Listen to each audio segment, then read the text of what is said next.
Do you think that the metrics that you use to measure efficiency and usage in print will change in the digital landscape? I think specifically about the pass along quality of print publication, and it's Mm-hmm. sort of hard if it's on your tablet. Right. So, are you adapting in any way? Have you created new metrics, or are you using the old metrics? We are working very, very intensely both within the industry and on our own with the existing research suppliers to create a new metric for tablets in particular. Um, from the beginning, which when you think about it was not all that long ago, from the beginning um, there was pressure to use existing digital metrics for this experience. We felt that was short-sighted. We felt going into the age of the iPad, if you will, that the experience would be more magazine-like than web-like um, because of the touch screen. Big difference to touch something, to hold something, to walk around with it, to be able to read it on the subway as easily as you read it in your home, would make it more of a magazine-like experience with some of the attributes and benefits of that the web provides. Um, so we felt that it would be not in the best interest of the business, our business, not in the best interest of the medium, to immediately adapt to click-throughs and things like that. So we are working now. What we felt was important to do was first do some research on the experience. Only by understanding what the consumer experience was, how consumers were engaging both with the content and critically with the advertising, would we have the right framework to create the metrics going forward. So that's exactly what we did.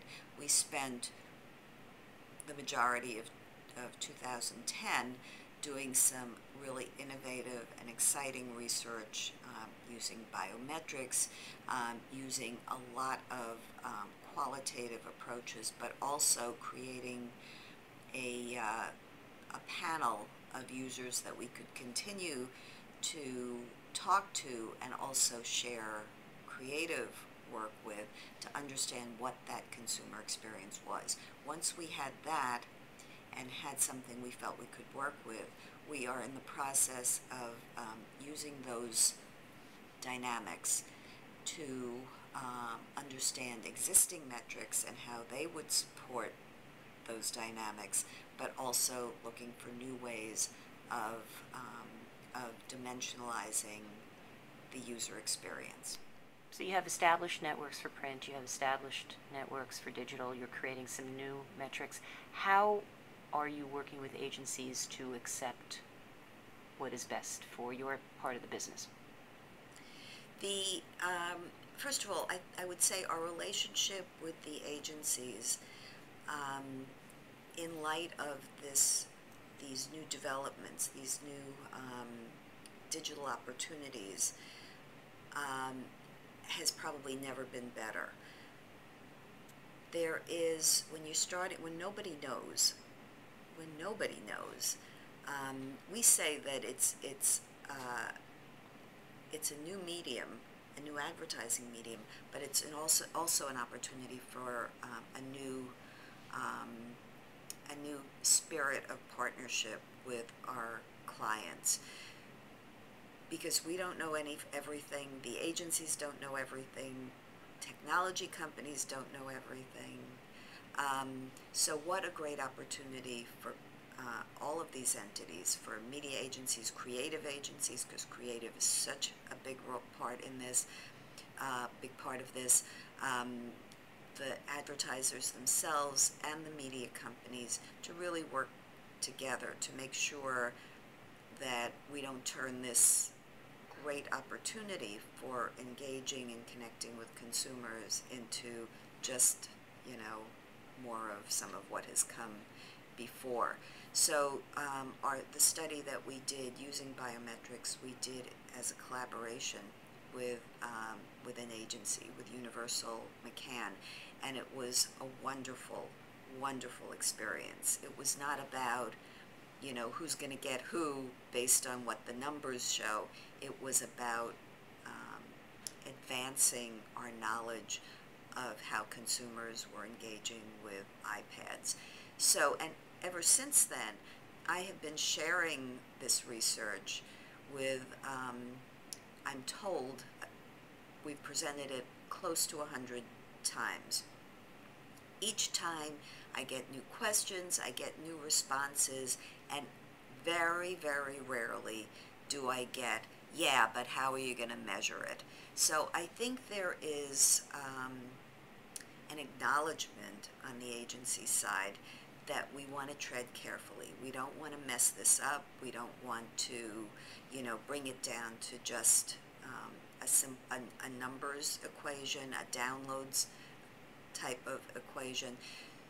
So I would say that we're getting very positive response, and when we talk to the agencies about what we're doing, about what our plan is for measurement, because we know they need measurement. I mean, I certainly do. I've been working since, you know, before cable had measurements, so believe me, I understand. By the way, that's another, I think about this as well, that, you know, there's a fine line between sounding like grandpa around, you know, at the Cracker Barrel or something.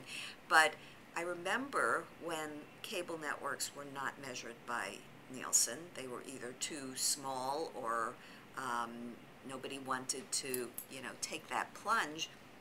And we would do a lot of qualitative research. We would demonstrate the importance of households that subscribed to cable. We would talk about how they were using more product than other households.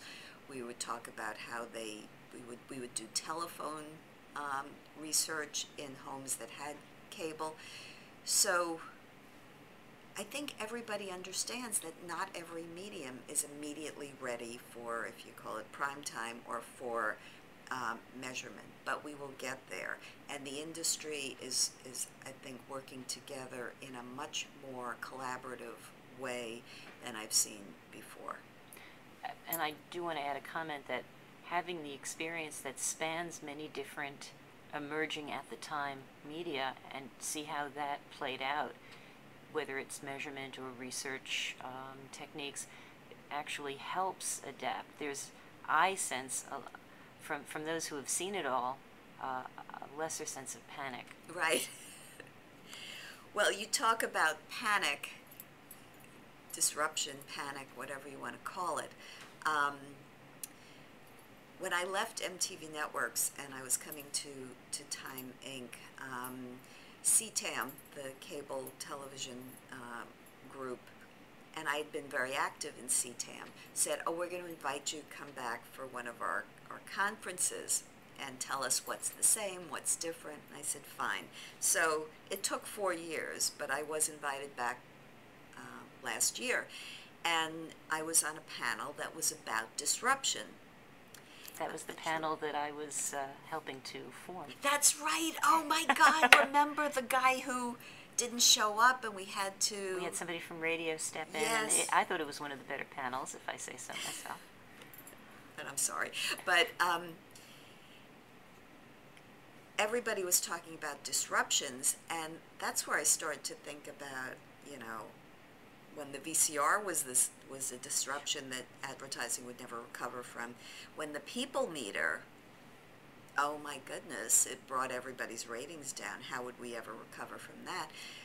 That who would have thought back then that the biggest disruption any of us would ever face was the economy, and how the economy affected absolutely everything that was happening in consumers' lives and the choices they make. So I think being able to look back really does put in perspective what you need to respond to quickly, what you can take a breath on, not hoping it's going to go away, because I remember a panel I was on when DVRs were coming up, TiVo, because that's what it was all TiVo, and there was a lot of, you know, head shaking and gnashing of teeth, and you say, but it's still about the content. I mean, technology, for the most part, is not so you can play with technology.